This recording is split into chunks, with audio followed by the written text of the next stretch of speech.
Israel ने Iran के Fordow nuclear site के पास बड़ा धमाका किया, जिसके बाद फोर्दो परमाणु स्थल के आसपास जमीन हिलने लगी। स्थानीय मीडिया के मुताबिक परमाणु साइट के आसपास के इलाकों में भूकंप के झटके महसूस किए गए। परमाणु सुविधा के पास आए भूकंप की तीव्रता रिक्टर स्केल पर 2.5 मापी गई। सवाल पूछे जा रहे हैं कि ईरान में भूकंप क्यों आए?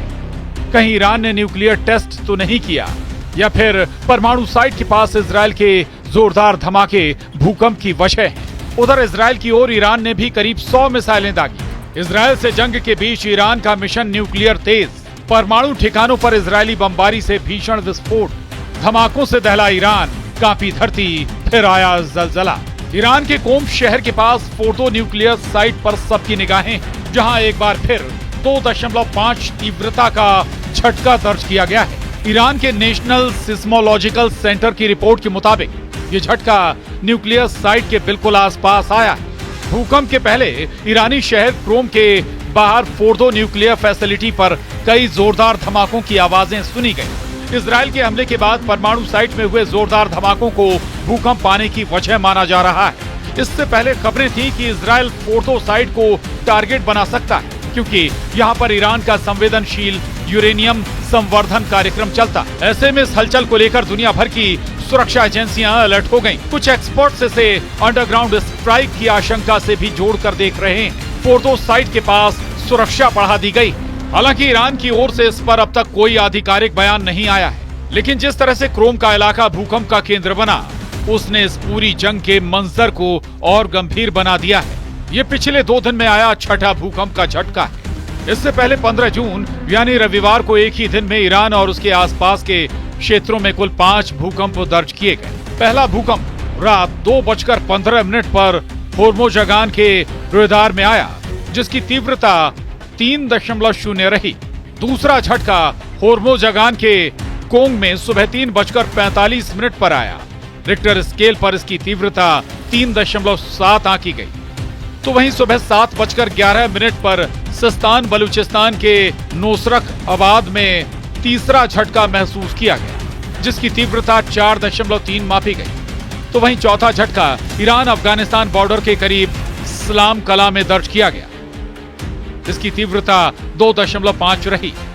तो वहीं 2.5 तीव्रता का पांचवा झटका खुरासान रजवी के सानगान में महसूस किया गया। चौथा और पांचवा झटका दोपहर 2:13 पर महसूस किया गया। ये सभी भूकंप 8 से 13 किलोमीटर की गहराई में आए, जो सामान्यतः सतही भूकंप की श्रेणी में आते हैं। इस तरह के भूकंप अक्सर खनन या भूमिगत विस्फोट से भी जुड़े होते हैं। ऐसे में माना जा रहा है कि जिस तरह इजरायल ने ईरान के भूमिगत ठिकानों पर बमबारी की है, उसका भी ये असर हो सकता है।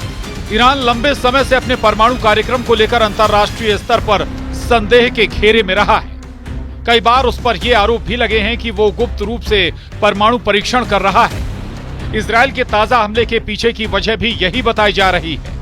खास बात यह है कि जिन क्षेत्रों में ये भूकंप दर्ज किए गए, जैसे सिस्तान बलूचिस्तान और केरमान, उन्हें रणनीतिक और सैन्य दृष्टि से संवेदनशील इलाकों में गिना जाता है। अमेरिका और इजरायल के सैटेलाइट डेटा की शुरुआती जांच में ईरान के पूर्वी हिस्से में असामान्य गर्मी और जमीन में हलचल दर्ज की गई है, जो किसी विस्फोट या भूमिगत निर्माण की ओर इशारा कर सकती है। हालांकि इस पर कोई आधिकारिक पुष्टि नहीं हुई है, लेकिन इन संकेतों ने अटकलों को और हवा दे दी।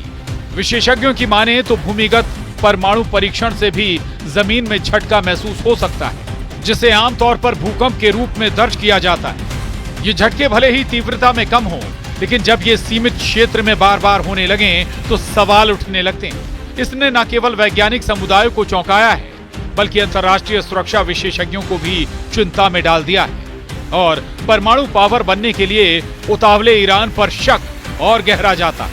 आइए आपको बताते हैं कि 15 जून को ईरान में कब, कितने बजे और कहां कितनी तीव्रता का भूकंप आया। 2:15 पर रुदार होर्मोजगान में 3.0 की तीव्रता का भूकंप।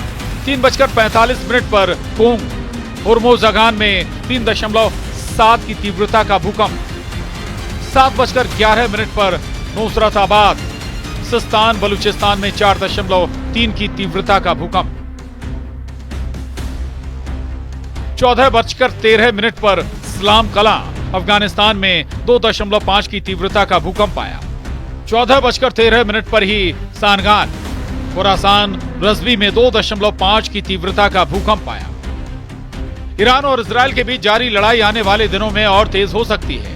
इजरायली पीएम बेंजामिन नेतन्याहू ने कहा है कि उनकी सेना तब तक हमले जारी रखेगी जब तक ईरान की परमाणु सुविधाएं पूरी तरह नष्ट नहीं हो जाती।